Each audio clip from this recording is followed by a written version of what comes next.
You grew up in America, came here when you were 18 for your university or college. Yeah. When we're talking about women in tech, is it also that, at least from your perspective, the tech community in Amsterdam or in the Netherlands is open and welcoming to women as well?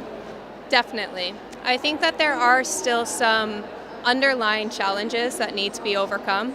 I work in marketing, and when it comes to marketing, there are plenty of women. There's no shortage of women. But when you look into the more technical fields like development, especially backends, there are very few women who are really in this field.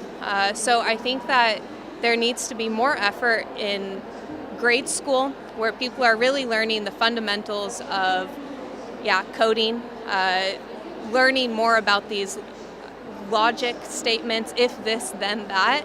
I think the earlier we can start integrating this into schools and also make it normal that women are into math and science and these types of things, because for a long time why not? Exactly.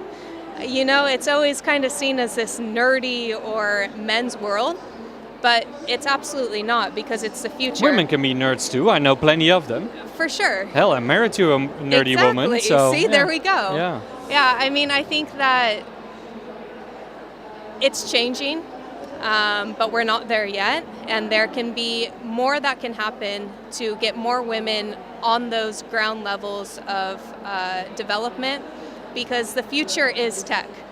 AI is growing, it's developing and learning more every day. We need to support the demand that the future will require in order to cater to that future.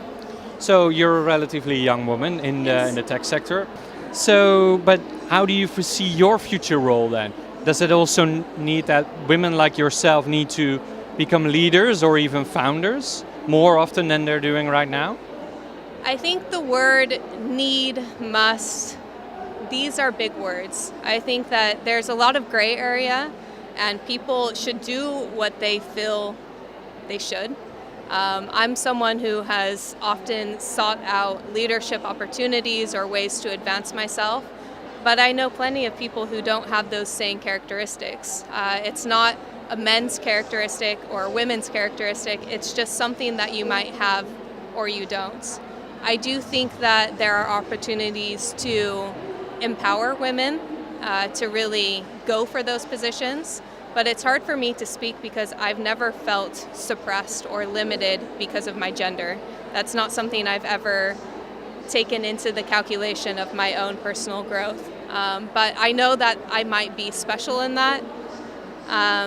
So yeah, it's hard for me to say.